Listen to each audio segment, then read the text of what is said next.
Que Dios les bendiga, mis queridos hermanos. Hoy vamos a comenzar la serie sobre el libro de Jonás. Lo he titulado El Dios Soberano de Jonás.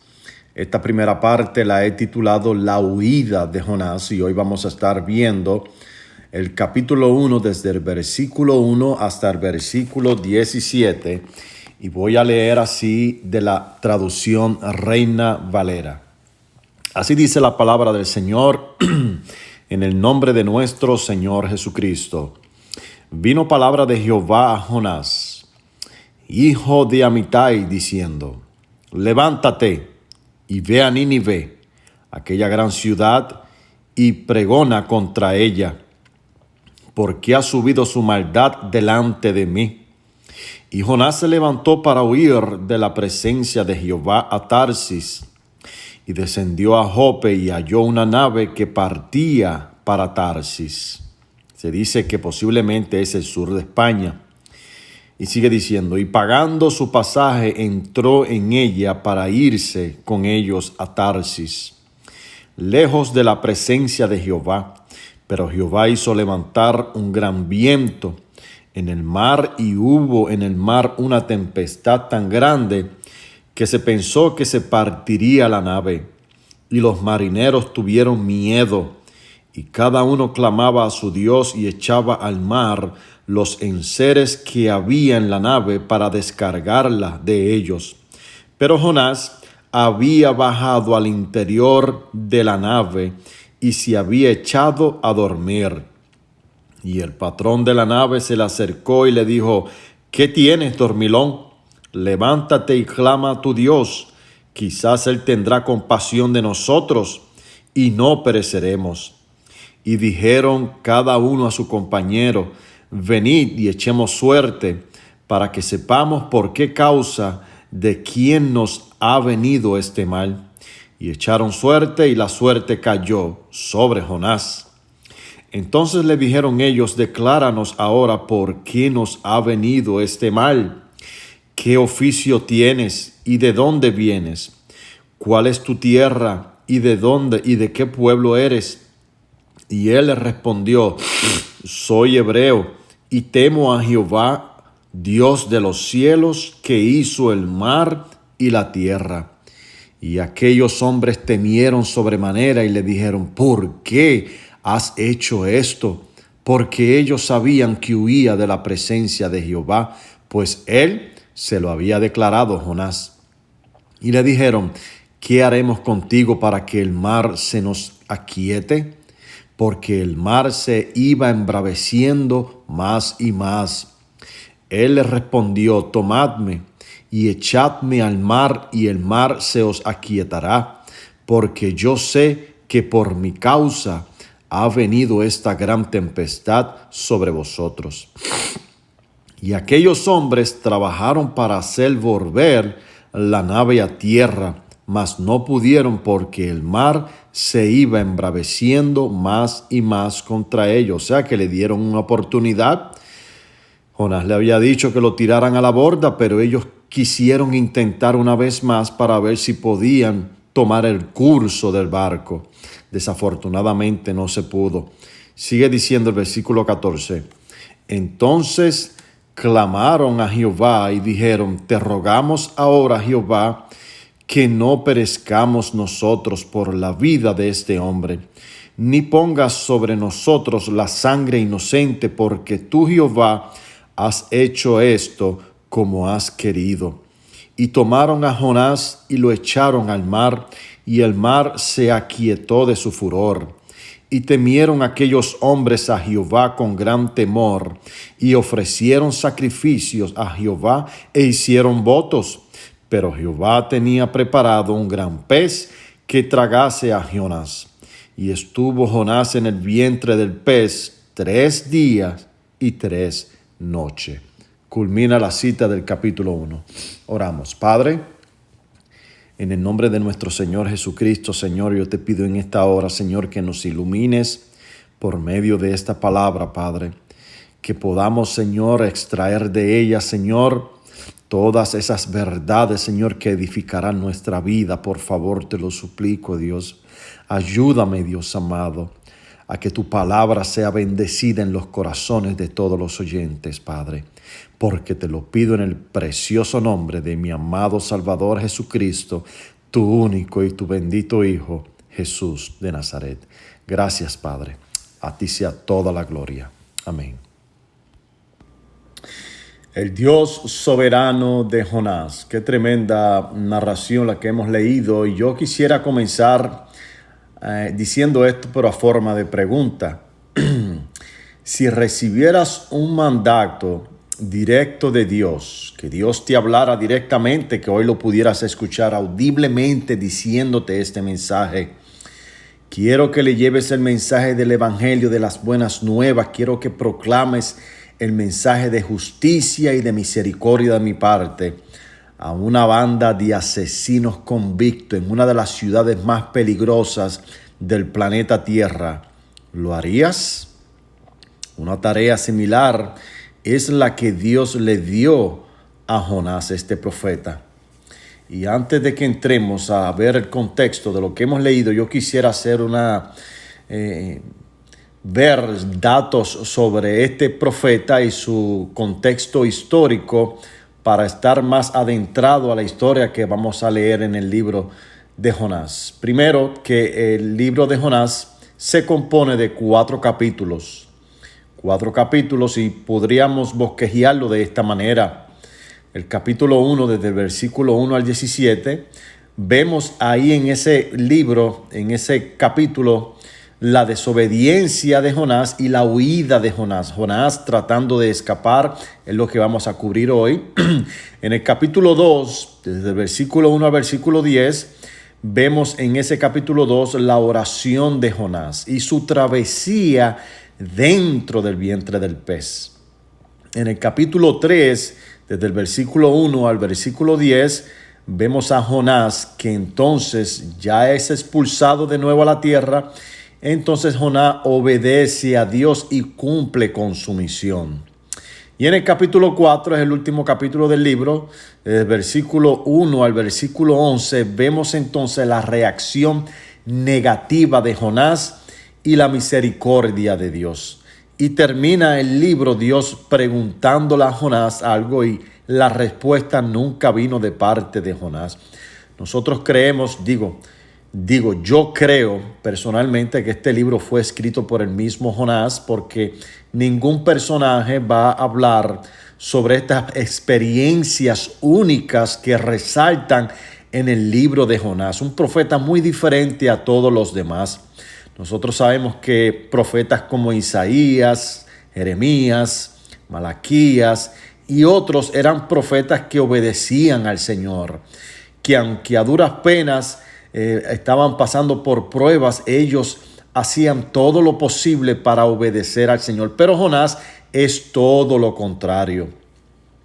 Vamos a ver otros datos sobre la persona de Jonás. Jonás era un profeta hebreo, galileo. En el mismo versículo 9 del capítulo 1 dice, cuando los marineros lo están entrevistando, dice: ¿quién eres? ¿De dónde has venido? ¿A qué te dedicas? Y entonces Jonás le responde a ellos: yo soy hebreo. En el versículo 1 del capítulo 1 de Jonás también dice que es hijo de Amitai, un hijo de un tal Amitai. Ahora, la Biblia ni ninguna otra fuente revela el nombre de su madre. No revela ese dato, ni tampoco revela el día de su nacimiento ni el día de su muerte. Jonás fue un profeta en tiempos del rey Jeroboam II, reino del norte, que se le llamaba Israel. Jeroboam II fue el rey número 14 desde la división del reino, mientras en el sur reinaba Usías, que fue un gran rey después de la división del reino. Ustedes saben que para aquellos tiempos ya los reinos estaban divididos. Israel en los tiempos de David y Salomón era un solo pueblo, un solo país, el pueblo de Israel. No estaba dividido. Después que murieron estos reyes, los reyes que vinieron después empezaron a hacer lo malo delante de Dios, y Dios dividió esta nación en dos. Al reino del norte se le llamó el reino de Israel, que estaba compuesto más por gente gentil, y al reino del sur se le llamó Judá. Jonás fue profeta del reino del norte. También tendríamos que ver que aunque Jonás se presenta en el libro como una persona que hizo todo lo contrario a lo que Dios le estaba pidiendo, Dios no deja de llamarlo su siervo. Yo creo de todo corazón que Jonás, al final del libro, aunque no hay una respuesta de él hacia Dios, yo creo que sí Jonás se arrepintió y que Jonás hoy se encuentra con el Señor. Si nosotros leemos en el libro de Reyes, en el segundo libro de Reyes, capítulo 14, versículos 23 al 27, dice de esta manera: en el año 15 de Amasías, hijo de Joás, rey de Judá, Jeroboam, hijo de Joás, rey de Israel, comenzó a reinar en Samaria y reinó 41 años. Y hizo lo malo ante los ojos del Señor y no se apartó de todos los pecados con que Jeroboam, hijo de Nabat, hizo pecar a Israel. Él restableció las fronteras de Israel desde la entrada de Hamat hasta el mar de Araba, conforme a la palabra que el Señor, Dios de Israel, había hablado por medio de su siervo. Ve cómo Dios lo llama, su siervo, el profeta Jonás, hijo de Amitai, que era de Gat-Hefer, porque el Señor había visto la aflicción de Israel, que era muy amarga, pues no había siervo ni libre, ni nadie que ayudara a Israel.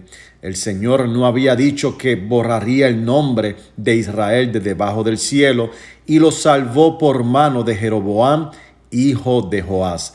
Entonces tenemos que colocar el contexto histórico de Jonás sobre esta historia. Jonás fue profeta en tiempos donde Israel ya se encontraba gozando de libertad. Como vemos aquí, el rey ya había ganado terreno, había expandido sus fronteras que el país de Asiria le había quitado. Nosotros sabemos que la palabra de Dios nos revela que el pueblo de Israel fue llevado cautivo a la tierra de Asiria y que Dios se había acordado de esta promesa que les había dado al pueblo de Israel y ya vivían en tiempos de gran tranquilidad. Había gozo, había alegría en la tierra de Israel. Y entonces tendremos que colocar a Jonás dentro de ese contexto.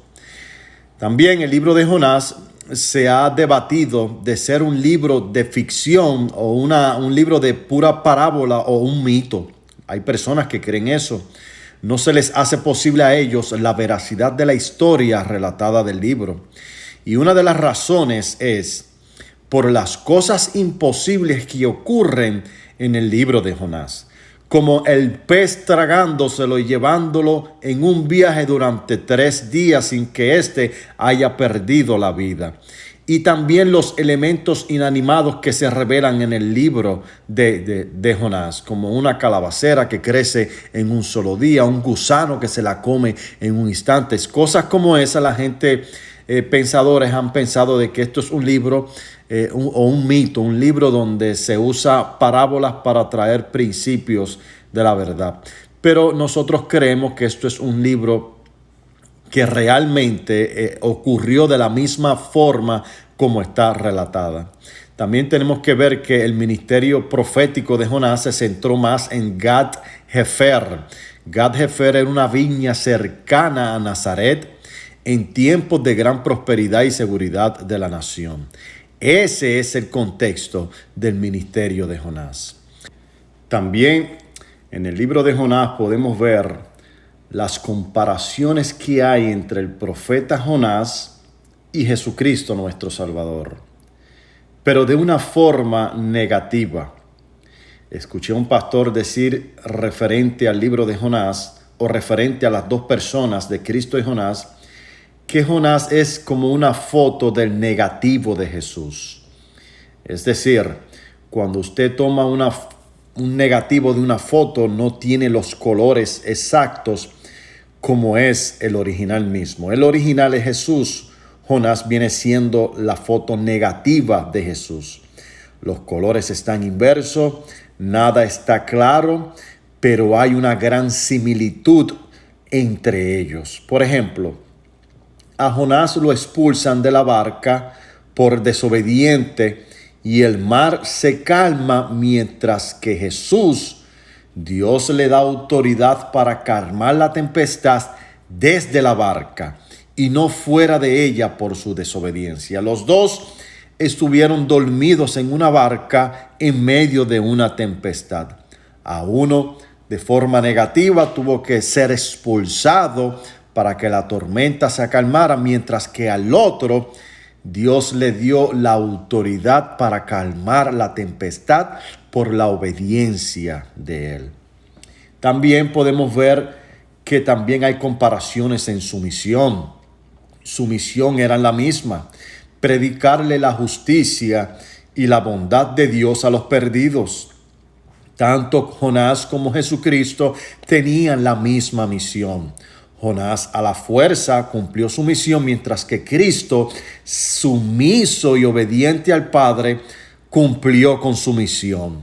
También podemos ver sobre ambos echaron suerte. Mientras Cristo estaba colgado en la cruz, los romanos echaron suerte para ver a quién le tocaba la túnica.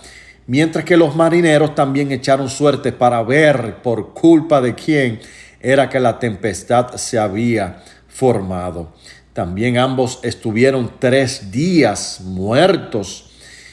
Y Jonás estuvo 3 días y 3 noches dentro del vientre de un pez, mientras que Jesús estuvo 3 días y 3 noches muerto en la tumba.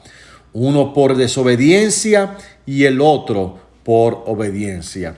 Y existen así varias comparaciones entre el Cristo y Jonás. Ahora, de esa forma podemos entrar entonces a estudiar el capítulo 1 de Jonás.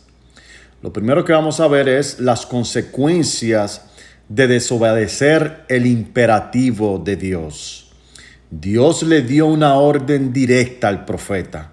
En el versículo 2 dice: levántate y ve. Ese es el mandato que Dios le dio a Jonás. Levántate, ese es el verbo, levántate y ve. Este mandato es en modo imperativo, mi querido hermano. Y el imperativo describe a quien impera o es capaz de mandar o dominar. En este caso, Dios. Dios tiene toda la autoridad de decir un mandamiento y todo el mundo está en la obligación de hacerlo. Porque si no, pues traerá consecuencias. Cuando Dios le dio los mandamientos a Moisés, Dios estaba estableciendo un imperativo. Él estaba estableciendo que todas las personas debían de seguir lo que él había dictaminado en las tablas. Y todo aquel que no se sujetara a las leyes que él había establecido tendría que pagar consecuencias terribles. De la misma forma, Dios le está dando un imperativo a Jonás: levántate y ve. Y es un imperativo, esto es un imperativo indicativo.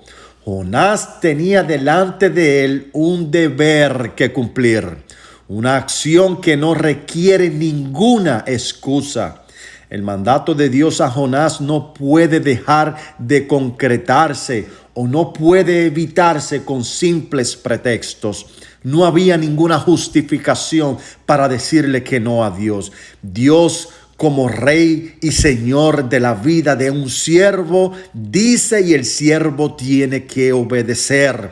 Eso es un imperativo y los imperativos de Dios tienen que obedecerse. No hay otro camino, no hay otra forma para desobedecer los imperativos de Dios. Los imperativos de Dios no son opcionales, mis queridos hermanos, ni son una sugerencia. Dios, cuando le estaba dando una orden a Jonás, no le estaba diciendo: Jonás, ¿te parece si te levantas y vas a Nínive a predicar el evangelio? ¿Te parece buena la idea ¿Qué opinas tú, Jonás? Quisiera contar con tu opinión para ver si está bueno el plan que quiero hacer. No, mi querido hermano, esto era una orden directa. Los imperativos de Dios no son una sugerencia. Es Dios quien tiene la máxima autoridad, la sabiduría suprema, el conocimiento supremo sobre todos los hombres, sobre toda criatura celestial y sobre toda cosa. Por lo tanto, no hay forma que Dios cometa un error en lo que dice cuando nos manda hacer algo. Cuando Él dice, tenemos que obedecer. El deber de Jonás era obedecer la orden directa de Dios. Y como respuesta de Jonás, huyó y abandonó su misión, como dice el versículo 3. Dice, entonces Jonás se levantó como Dios había dicho, pero se fue en dirección contraria para huir del Señor. En el libro de los Salmos, capítulo 139, versículo 7, dice, ¿a dónde me iré de tu espíritu? ¿O a dónde huiré de tu presencia? Si subo a los cielos, he aquí allí estás tú. Si en el Seol preparo mi lecho, allí estás tú. ¿Qué le pasó a Jonás que se olvidó de este hermoso salmo que escribió David? Jonás desobedeció al Señor. Y dice en el versículo 3 que huyó hacia el lado contrario. Dios le dijo, sube a la ciudad de Nínive, y él bajó hacia Jope, a la ciudad de Tarsi. Se escondió, trató de esconderse de la presencia de Dios. Mis queridos hermanos, eso es un caso imposible. Usted, ni yo, ni ningún profeta, ningún ángel, ningún demonio, ninguna criatura, por más pequeña que sea, ninguna célula, nada puede estar oculto a los ojos de Dios. Si tratamos de huir al mandato de Dios, Dios tarde o temprano nos va a alcanzar. Dice la palabra en el versículo 3 que trató de ir a Tarsis y como dijimos anterior, Tarsis es posiblemente una ciudad situada al sur de lo que hoy es España. Qué diferente hubiese sido para el profeta Jonás si él hubiese tenido la misma actitud que tuvo Cristo, porque tenía la misma misión y sus ministerios son muy comparables. Mira lo que dice en el libro de Juan capítulo 6 versículo 38. Porque he descendido del cielo, dice Jesús, no para hacer mi voluntad, todo contrario a lo que Jonás estaba haciendo. Él quería hacer su voluntad, mientras Cristo, Dios, hecho hombre, dice, no he venido para hacer mi voluntad, sino la voluntad del que me envió. Y sabía Cristo cómo iba a terminar su vida, mas aún así con gozo y con un gran anhelo de predicar el evangelio a los perdidos, descendió no para hacer su voluntad, sino la voluntad del Padre. Lucas capítulo 22, versículo 42 dice, Padre, si es tu voluntad, aparta de mí esta copa, pero no se haga mi voluntad, sino la tuya. Este fue el tiempo donde Cristo estaba agonizando en el huerto de Getsemaní. Estaba ya a punto de que lo crucificaran y él le pidió al Padre que si no había otra forma menos dolorosa de salvar a los hombres, que le fuera posible, pero que no se hiciera conforme a su pedido ni a su voluntad, sino que se hiciera de acuerdo a la voluntad del Padre, como el Padre lo había dictaminado. Todo lo contrario a Jonás, aunque tenían la misma misión, Jonás no estaba dispuesto a obedecer, así como Cristo estaba obedeciendo al Padre. Él quería imponer su voluntad. Él quería imponer sus propios planes. Él pensaba que podía coaccionar a Dios con su huida. Pero mi querido hermano, Dios no iba a dar su brazo a torcer. Dios había dicho, ve, levántate y ve a Nínive, porque la maldad de estos hombres me tienen hartos y estoy a punto de destruirlo. Y tú necesitas llevar este mensaje a proclamar mi justicia para que yo derrame misericordia sobre estas personas. Pero Jonás se fue a huir, mi querido hermano. Y posiblemente hay dos causas de que Jonás haya tenido esta actitud. Primero era que posiblemente Jonás no fue a ese lugar porque tenía miedo por causa de los ninivitas. No solo eso, pero también pudo influir el odio que sentía el profeta por la gran aflicción que los asirios les habían aplicado a Israel durante la era de su cautiverio. Esto fue un pueblo que le causó mucho dolor a Israel. Y Jonás tenía eso en su corazón. Jonás sabía que esta gente de Nínive eran gente mala. Posiblemente le tenía miedo ir a ese lugar. Y la segunda causa puede ser, y creo que esta es la más concreta que tenemos, es que Jonás sospechaba que Dios los quería perdonar. Y no le parecía ese asunto a Jonás.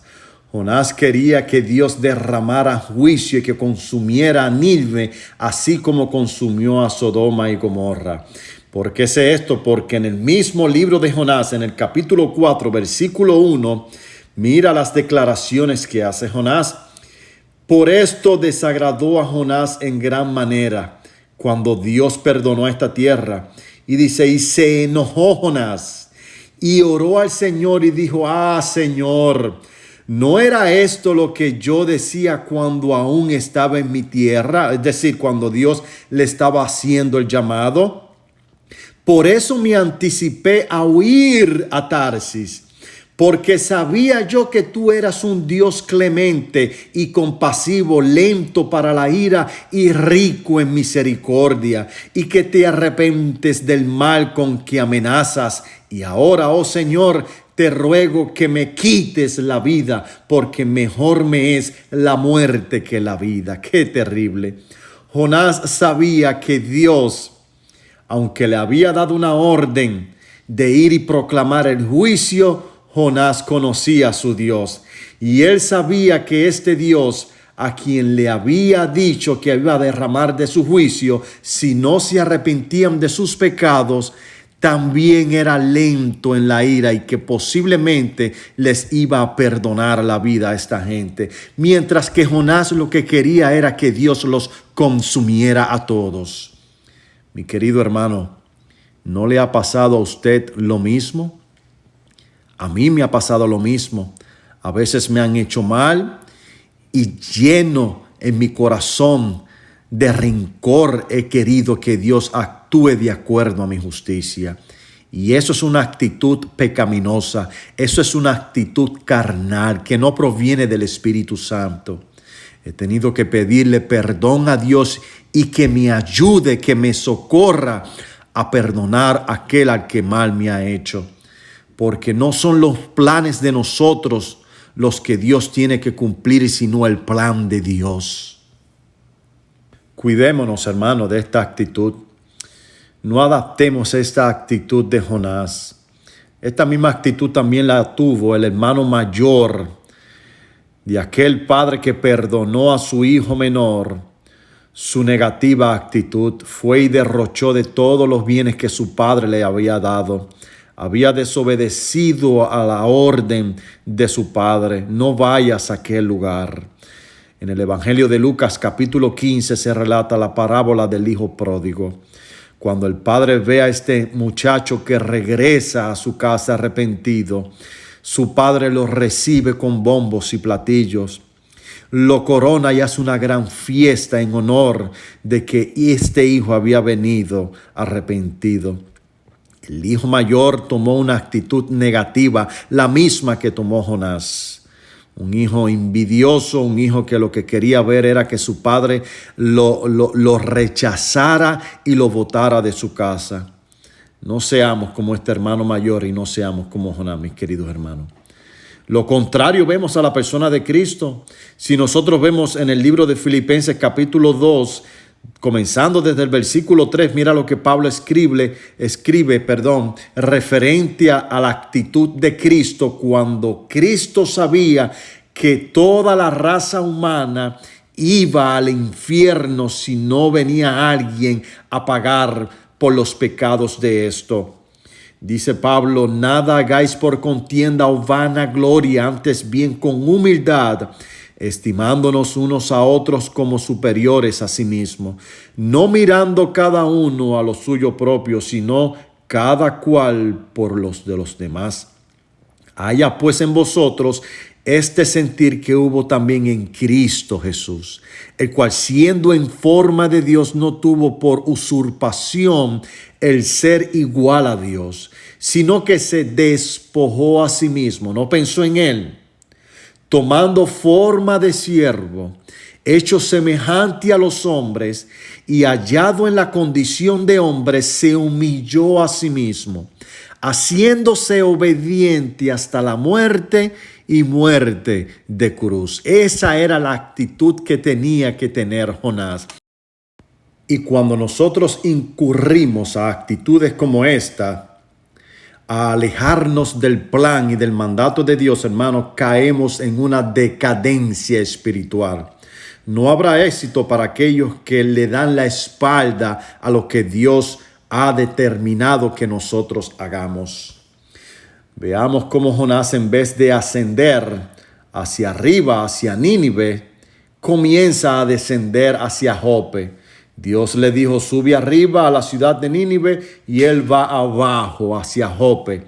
Y una vez estando en la barca, cuando ve que el problema se acerca, se mete en lo más profundo de la barca tratando de esconderse de la presencia de Dios. Hermano, eso es indicativo de decadencia espiritual. Cuando desobedecemos al mandato de Dios, mis queridos hermanos, vamos en decadencia. Nuestra vida espiritual va decayendo. En el versículo 5 del capítulo 1 de Jonás dice que había bajado a la bodega y que dormía profundamente, dice otras traducciones, ajeno a los problemas que se avecinan por causa de su desobediencia. Y su desobediencia también puso en peligro a otros que no tenían que pagar por la rebeldía de Jonás. Nosotros vemos en el mismo relato cómo los marineros se empezaron a preocupar cuando Dios entonces, en respuesta a la huida de Jonás, hizo que se levantara una gran tempestad. Dice el relato que la barca sentía como que se iba a partir en dos pedazos. Hermano, eso es una gran experiencia. Es una experiencia que a cualquiera asusta ver el azote de esas grandes olas. Pero todo esto estaba ocurriendo por causa de la huida de Jonás, mis queridos hermanos.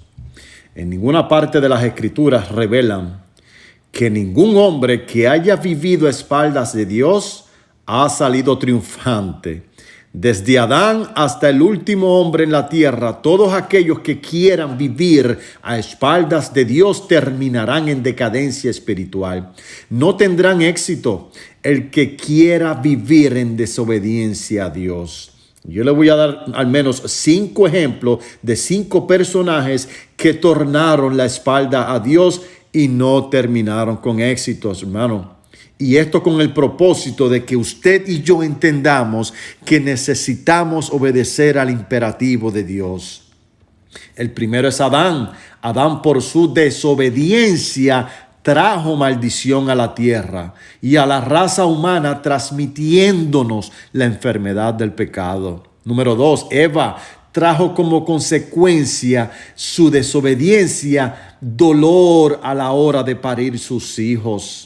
Número 3, Saúl. Saúl se jugó su reinado por no seguir las directrices que Dios les había mandado. Número 4, David.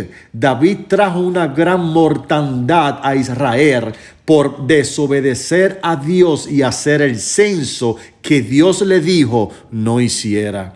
Número 5, Balaán. Balaán fue traspasado a espada por desobedecer el mandato de Dios. Mis queridos hermanos, cuando nosotros desobedecemos a Dios, esto va a traer consecuencias negativas a nuestras vidas y posiblemente a las vidas de aquellos que nos rodean. Y eso sí es injusto. No de parte de Dios, sino de parte de nosotros, que somos la consecuencia de ese juicio que vendrá sobre nosotros si tomamos la actitud de Jonás. Yo les pregunto, ¿y ustedes ¿Creen que saldrán victoriosos de la huida que llevan con sus vidas? Ustedes que fueron llamados a predicar las buenas nuevas de salvación, a poner por obra el fruto del Espíritu, a vivir honradamente con un testimonio de que Dios vive en ustedes. Ustedes que una vez daban voces de las misericordias, de la bondad, del amor de Dios y de su inmensa gracia que los salvó, hoy te encuentras alejado y viviendo a espaldas de Dios y desentendido de la responsabilidad que Dios te ha dado. ¿Crees tú que tendrás éxito en esta huida? Mi querido hermano, te tengo pésimas noticias. Al igual que Jonás, Dios tarde o temprano te alcanzará y también te hará pagar el costo de tu desobediencia.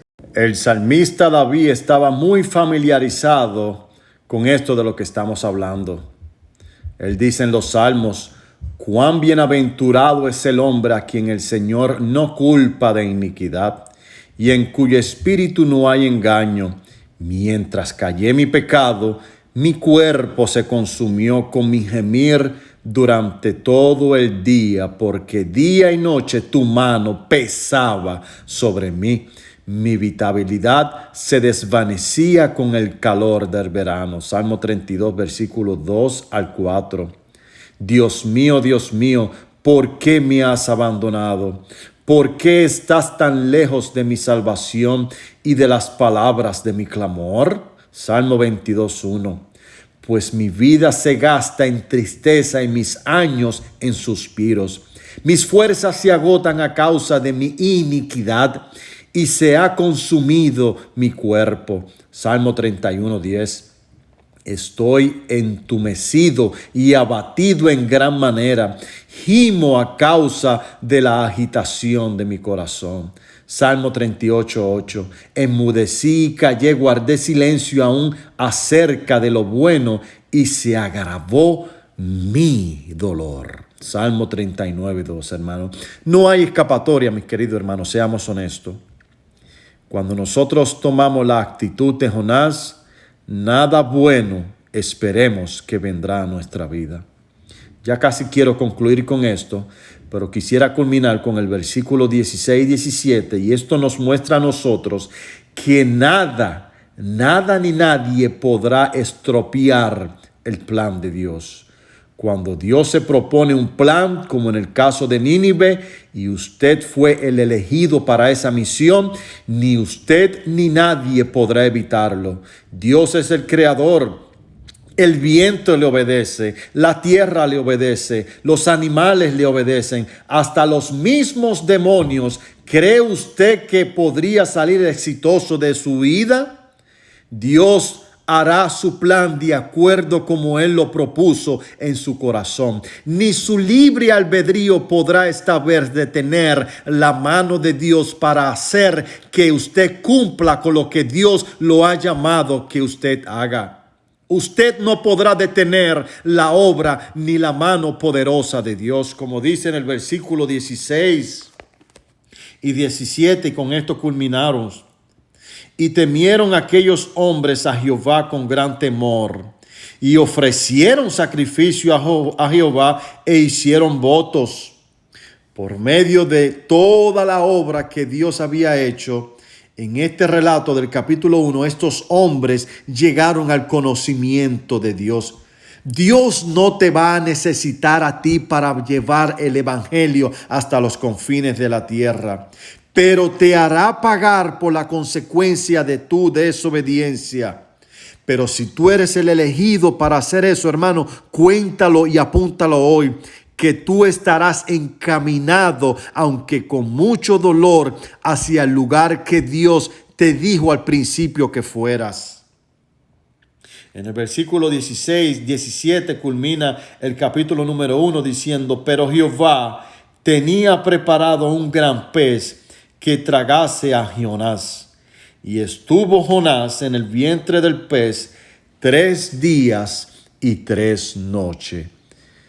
Se ha debatido en la historia de que este pez haya sido una ballena. No se sabe qué tipo de pez fue el que tragó a Jonás.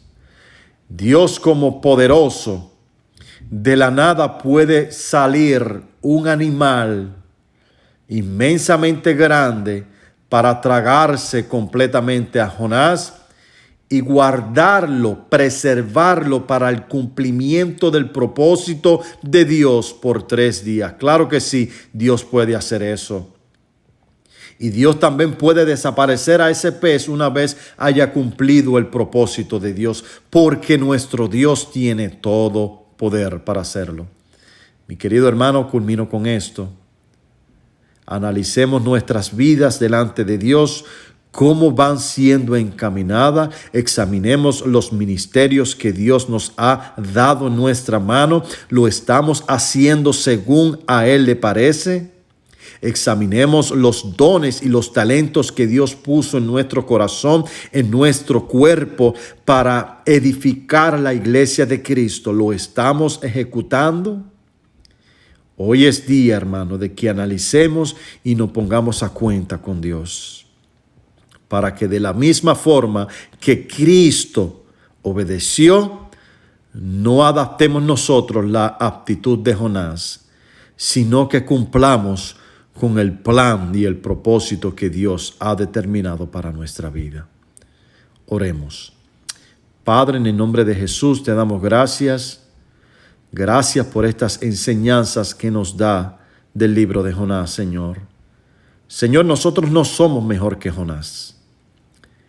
Nosotros no somos tan grandes como Jonás. Por lo tanto, te pedimos que tu misericordia, así como David decía, de las multitudes de tus misericordias, puedan ser derramadas sobre nosotros, Señor, porque yo reconozco, Señor, que muchas veces he actuado aún peor que Jonás. Perdona nuestro pecado, Señor. Ayúdanos por el Espíritu Santo, Señor, a cumplir con lo que tú nos has llamado, Señor. A veces, Señor, nos dejamos que esta vida, los deleites, las influencias de esta vida, Señor, pongan cortinas de humos en el camino, Señor, para desviarnos del camino que tú has trazado para nosotros. Perdónanos, Dios amados, y encamínanos en el camino correcto, porque te lo pido en el nombre de nuestro amado Señor Jesucristo. Amén y amén. Que Dios les bendiga, mis queridos hermanos, y nos vemos el próximo domingo con la segunda parte de El Dios Soberano de Jonás. Que Dios les bendiga.